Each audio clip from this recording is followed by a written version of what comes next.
Build up என்ன பயங்கரமா இருக்குது. பிச்சு போட்டு புரோட்டா கேள்விப்பட்டிருக்கேன். ஏதோ பிச்சு போட்ட மாவையே இந்த போய் பிச்சுட்டு இருக்காங்க. குட்டி புரோட்டா எப்படி வரப்போகுதுன்னு தெரியலையே. இந்த மாவுல இறக்கி இருக்கேன் ஃபினிஷிங்ல அப்ப தெரியும். ஏன் என்றா இவன் துணியெல்லாம் துவைச்சிட்டு இருக்கா? குட்டி போடுறப்ப மாட்டேன் சொல்ல முடியும். போட தெரியுமா தெரியாது அவனுக்கு. கைஸ் இன்னைக்கு வீக்கெண்ட் வந்து பயங்கரமா சிறப்பிச்சிருவோன்னு சொல்லிட்டு என்னோட தம்பி வந்து நூல் புரோட்டாலாம் நூல் வருன்னு சொல்லிட்டு இருக்கிறாடி. நூல் பரோட்டா செம்மையா சமைக்கிறோம். பயங்கர மரிசிக்கிறோம். இன்னைக்கு ஒரு புக்கே எல்லாரும் வாங்க. இல்ல நூல் விடுவா அப்படியா இல்ல என்னன்னு தெரியல. போய் நேரா போய் செக் பண்ணி பார்க்கலாம். பாருங்க சமையல் ரூமே ஃபுல் கூட்டமா இருக்குது. எல்லாம் பரபரப்பா செஞ்சுட்டு இருக்காங்க. இன்னைக்கு பயங்கர விருந்து நினைக்கிறேன். Hi guys. Hi hi. Hello. Hi. Hi. Welcome to Shri Sugan சமையல். சேனல் ஆரம்பிச்சிட வேண்டியதுதான். என்னடா சுத்தி சுத்தி சுத்துது என்ன இது? This is called கோதுமை மாவு ஃப்ரெஷ். ஃபர்ஸ்ட் கையில கழுவி சுத்தமா வச்சுக்கணும். நல்ல சுத்தமான நீரில் பாதிக்கு பாதி கரும்புச்சாரும் சேர்த்து அதோடு ஒரு பங்கு புளியங்காயும் மிளகும் திப்பிலியும் சேர்த்து இதுக்குள்ள டீ தூள் போடலாமா? இஞ்சி பூண்டு. நீங்க மிளகா பொடியும் கூட போடலாம் ஜி. நூல் புரோட்டாக்கு நூல் வராதுக்கு அப்புறம் பக்கத்துல இருக்கிற மாமி கயிறு தான் வரும். டிவில என்ன ப்ராப்ளம் பாரதி? இந்த கேபிள் கார கனெக்ஷனை சரியா கொடுக்கலப்பா. அத ஏன்ட்ட சொல்லணும் தானே நான் எதுக்கு இருக்கேன்? இது வந்து பாத்தீங்கன்னா ஃப்ரெஷ்ஷா கோதுமை மாவு நம்ம அரைச்செடுத்த ஒரிஜினல் கோதுமை மாவு. இது வந்து அண்ணியோட ஸ்பெஷல் மெத்தட்ல கிளீனா பண்ணுவோம். அதுல வந்து புரோட்டா வந்து கோதுமையில போடலாம். குட்டீஸ் எல்லாம் சாப்பிட்டா நல்லதுன்னு சொல்லிட்டு வெறும் கோதுமையில போட்டா புரோட்டா வராது. அதனால நாங்கள் கொஞ்சம் மைதா மிக்ஸ் பண்ண போறோம். அதை மிக்ஸ் பண்ணாதான் அந்த நல்லா புரோட்டாவோட ஃப்ளேவர் வரும். அடுத்ததாங்க குட்டி யூடியூபர் ஆரம்பிச்சாச்சு. குட்டி யூடியூபர் பயங்கர பரபரப்பா போயிட்டு இருக்குது. இங்க ஒருத்தர் பரபரப்பா மீஷோல வந்து ஆர்டர் போட்டிருக்காங்க. என்ன ஆர்டர்னு தெரியல. என்னமா பண்ணிட்டு இருக்கீங்க? ஹாய். என்ன ஆர்டர் போட்டிருக்கீங்க? மீ போட்டோ போட்டுருக்கேன். Super super. Enjoy enjoy. என்ன பண்ணிட்டு இருக்காங்க? சரி அங்க வேற பரபரப்பா சமையல் வேற ஒரு பக்கம் போயிட்டு இருக்கு. எல்லாத்தையும் இன்னைக்கு கவர் பண்றதா நம்ம வேலையாட்டு இருக்கு. வாங்க வாங்க வெல்கம். 30 நிலையில் மொட்டோட ஊத்திட்டு இருக்கோம்.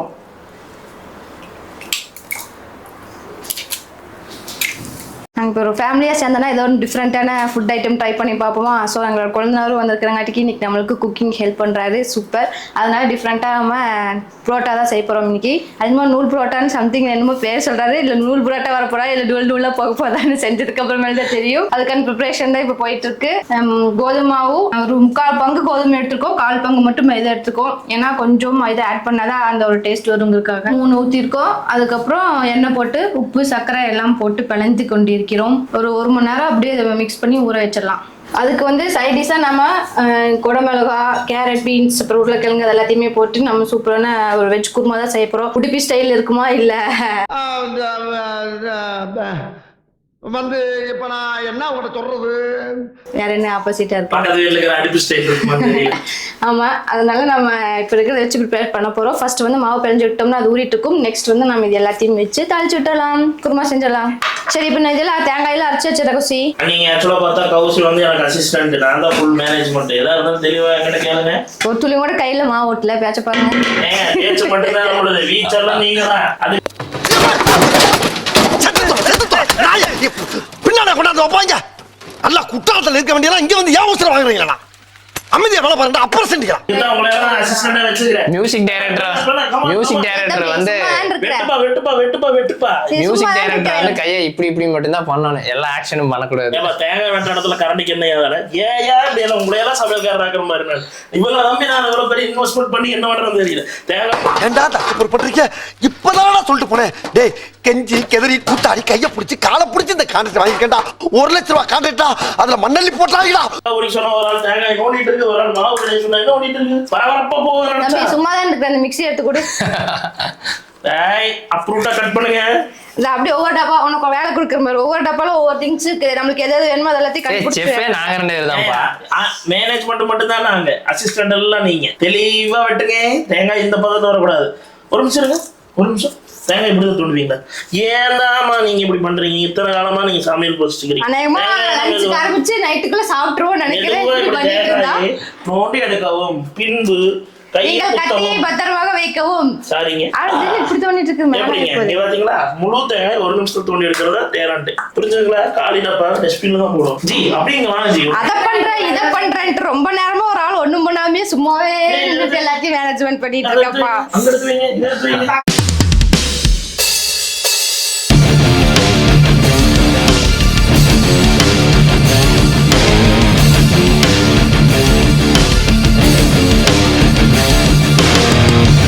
பில்டப் என்ன பயங்கரமா இருக்குது. பிச்சு போட்டு புரோட்டா கேள்விப்பட்டிருக்கேன். ஏதோ பிச்சு போட்டு மாவையே இந்த போய் பிச்சுட்டு இருக்காங்க. புரோட்டா எப்படி வரப்போகுதுன்னு தெரியலையே. மொத்த வெத்தையும் இந்த மாவுல இறக்கியிருக்கேன். ஃபினிஷிங்ல அப்ப தெரியும். ஏன் என்ற துணியெல்லாம் துவைச்சிட்டு இருக்கா? பண்றப்ப மாட்டேன் நான் சொல்ல முடியும். போட தெரியுமா தெரியாது அவனுக்கு. இங்க தண்ணி இருக்குது, ஒரு அலாசி காய போட்டு வேலையை பிடிச்சது. என்ன நம்பி குடும்பமே வெயிட் பண்ணிட்டு இருக்கு. மாவை எப்படி எங்க கொழுந்தனர்கிட்ட இருந்து காப்பாத்தி ஒரு மணி நேரம் ஆயில் பாத் எடுக்கட்டும்னு சொல்லி க்ளோஸ் பண்ணி வச்சாச்சு. இது 1 மணி நேரம் ஊறிட்டு இருக்கட்டும். அடுத்து கிரேவி ப்ரிப்பரேஷன் தான் போயிட்டு இருக்கு. எங்களோட கௌசி சித்தி செஞ்சுட்டு இருக்காங்க. கிரேவிக்கு நம்மள ஹோட்டல் ஸ்டைல்லையே இல்லை நம்மள அந்த ரோட் சைடெல்லாம் சாப்பிட்டோம்னா அது மாதிரி ஃப்ளேவராக இருக்கும்ல, அதே மாதிரி ஃப்ளேவர் கொண்டு வரக்காக எல்லா ஸ்பைசஸும் இப்போ ஆட் பண்ண போகிறோம். இதெல்லாமே தான் நம்மளோட ஸ்பைசஸ். சோம்பு வச்சிருக்காங்க, அப்புறம் கிராம்பு வச்சிருக்காங்க, ரோஜா பொங்கல்.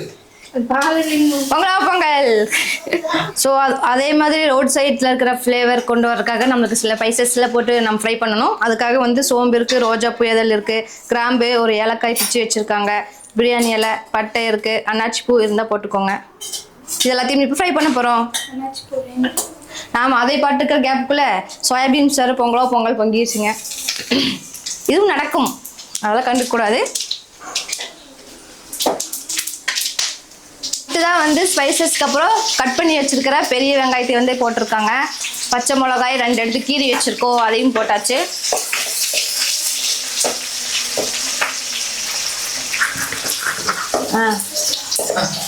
இதை வந்து நல்லா டீப் ஃப்ரை பண்ணணும்.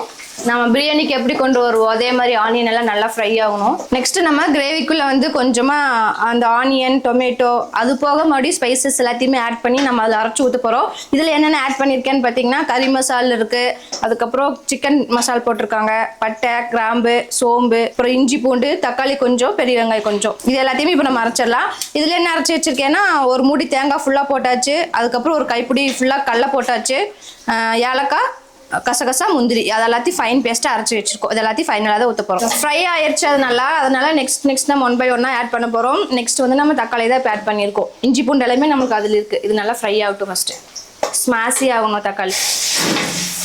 இப்போ ஃபைனாக பார்த்துட்டிங்கன்னா அன்னி சொன்ன மாதிரி நான் கொடுத்த எக்யூப்மெண்ட் எல்லாம் கரெக்டாக முடிச்சிட்டாங்க. எப்படிப்பட்ட எக்யூப்மெண்ட்னா அந்த க்ரீம் மாதிரி நாங்கள் எடுக்கணும், அந்த கிரேவி நல்லா பதமாக வரக்காக. இப்போ என்ன போயிட்டு இருக்குன்னா தக்காளியை நல்லா வேக வச்சுட்டு இருக்கோம். அது எதனால நல்லா ஆயில் தான் இருக்கணும். அந்த தக்காளி நல்லா வேகணும்னா லைட்டாக உப்பு போட்டிருக்காங்க. பார்த்தீங்கன்னா இப்போ நல்லாவே தெரியும் பாருங்க உங்களுக்கு, ஃபுல்லும் ஆயில் பதத்தில் இருந்தால் தான் அந்த கிரேவியோட டேஸ்ட் நல்லா இருக்கும். அடுத்தது என்ன பண்ண போகிறோம்னா இப்போ வந்து அன்னி வந்து பேஸ்ட் அரைக்கிறாங்களா அங்கே போய் பார்க்க போகிறோம். Let's go.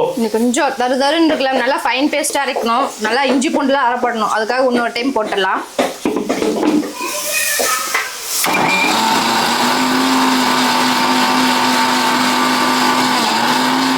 ஓகே, நல்லா ஃபைன் பேஸ்ட்டாக அரைச்சாச்சு. இது நம்ம ஃப்ரைக்குள்ளே போட்டு நல்லா மிக்ஸ் பண்ணிடலாம். நல்லா ஆயில் பிரிஞ்சு வந்ததுக்கப்புறமா இந்த அரைச்சி வச்சிருக்கிற பச்சையாக இருக்கும்ல அதை போடணும். ஏன்னா நல்லா பச்சை வாசம் போகிறதுக்காக நல்லா ஃப்ரை பண்ணிகிட்டே இருக்கணும்.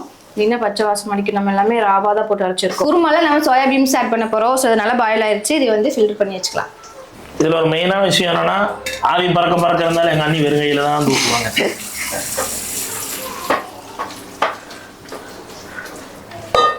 நல்லா ஸ்பான்ஸாக வந்துச்சு பாருங்க. இன்னொரு டைம் வந்து ரன்னிங் வாட்டரில் வாஷ் பண்ணி வச்சிடலாம். அவ்வளோதான், தண்ணி நல்லா ஃபில்டர் ஆகட்டும். சூப்பராக ஸ்மெல் வருது. எங்க கௌசி சித்தி நல்லா செஞ்சுட்டாங்க. சித்தி கேமரா பாரு சித்தி, வெக்கப்பட்டு இருக்காங்க. எங்க கண்ணின் மணி நிஜம் கேளம்மா.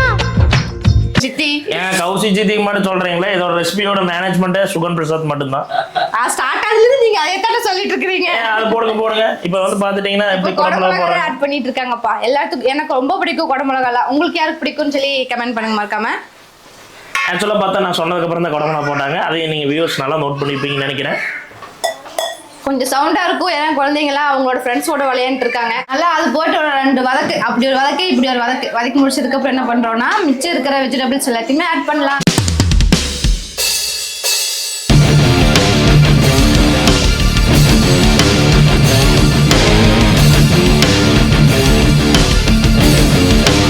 மஞ்சத்தூள் ஆட் பண்ணியாச்சு. நெக்ஸ்ட் என்ன மசாலா போடலான்னு பார்க்கலாம். கை கடிச்சது வரமிளகாத்தூள், அதை கொஞ்சம் எடுத்து போட்டுக்கோங்க.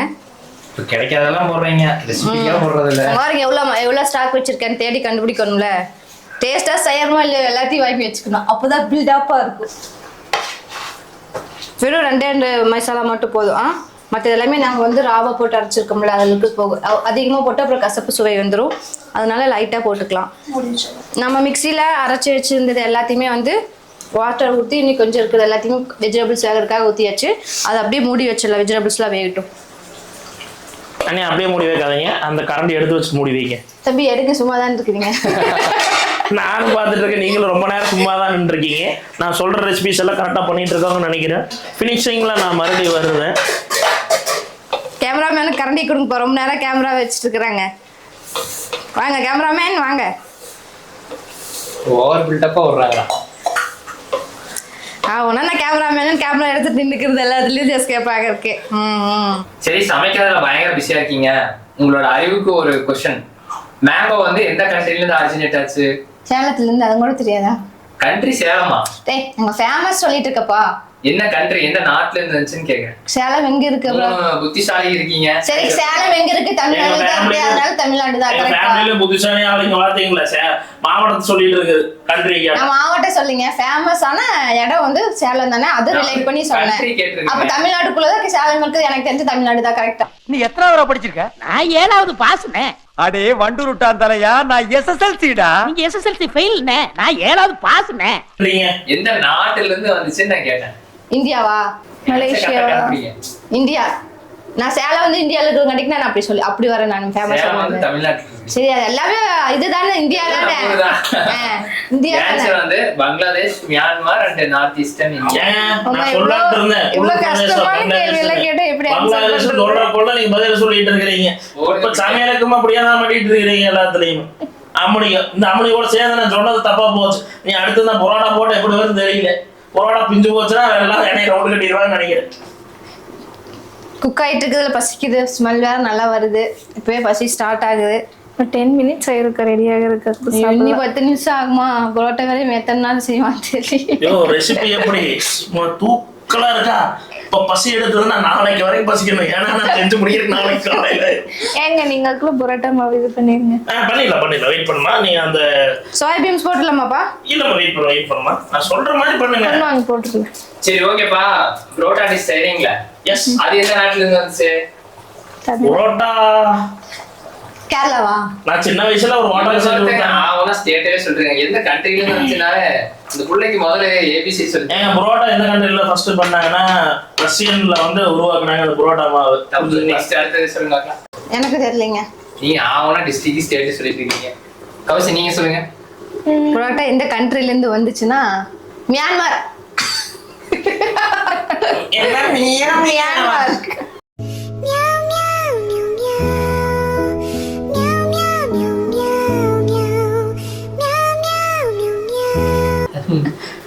ஸ்ரீலங்கால இருந்து வந்துச்சுப்பா.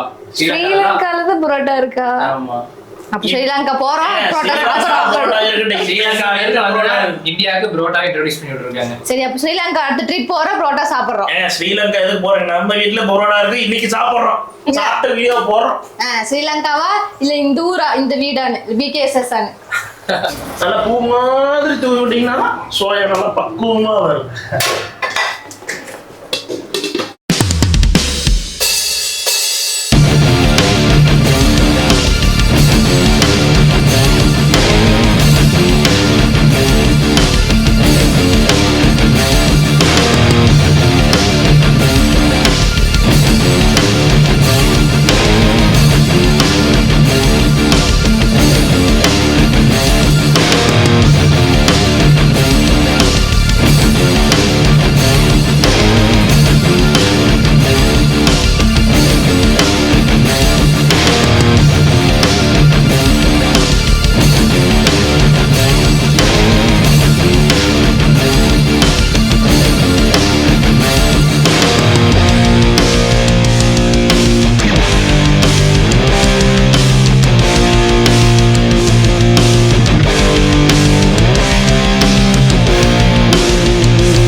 மாற்றி ஹரிபரியாக இருக்கிற மாவு எல்லாத்தையுமே வந்து சப்பாத்தி பாதி அப்புறம் புரோட்டா பாதின்னு சொல்லிட்டு எல்லாமே போட்டாச்சு.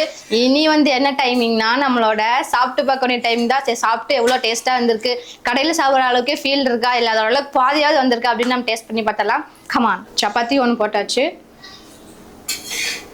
பாருங்க நூல் புரோட்டா எவ்வளோ சாஃப்டாக இருந்தாங்காட்டிக்கு எப்படி போயிடுச்சுன்னு பாருங்க. மைதால கோதுமையில் இந்த அளவுக்கு வந்தது வேற லெவல் இருக்கும்னு நினைக்கிறேன். நல்ல குருமால் ஊற வச்சு சாப்பிட்டா சூப்பராக இருக்கும். வா, ஓப்பன் பண்ணும்போதே ஸ்மெல் சூப்பராக இருக்கு. நம்மளோட மிக்சிங் வெஜிடபிள் குருமா வா சூப்பராக நல்லா வெந்துருச்சு. வெஜிடபிள்ஸ்லாம் டேஸ்ட் பண்ணி பார்த்தலாம். சுடுது அதெல்லாம் பரவாயில்ல. சப்பாத்தி சாப்பிட்டாச்சு. அடுத்தது புரோட்டா சாப்பிட்டு பார்க்கலாம். மைதா வந்து கொஞ்சம் கால்வாசி தான் போட்டோம், முக்கால்வாசி ஃபுல்லாகவே வந்து கோதுமை. ஸோ கோதுமையிலே இந்த அளவுக்கு வந்திருக்கு பாருங்க, லேயர் லேயராக சூப்பராக எல்லாருமே ட்ரை பண்ணியிருக்கோம். ஸோ நாங்களும் எங்களுக்கு கை தட்டிக்கிறோம். நல்லா கொஞ்சம் ஊறி சாப்பிடும்போது இன்னும் டேஸ்ட்டாக இருக்கும். இப்போ சாப்பிட்டு பார்க்கலாம். சூப்பராக கடையில் இருக்கிற மாதிரியே வந்திருக்கு. எங்களோட வீக்கெண்ட் இன்னைக்கு ஃபேமிலியோட எல்லாம் சேர்ந்து ரொம்ப சூப்பராக போச்சுன்னே சொல்லலாம். இந்த வீடியோ உங்களுக்கு பிடிச்சிருச்சுன்னா லைக் பண்ணுங்க. மீண்டும் வேற இன்ட்ரெஸ்டிங்கான வீடியோவில் சந்திப்போம். Until then signing off big SS family.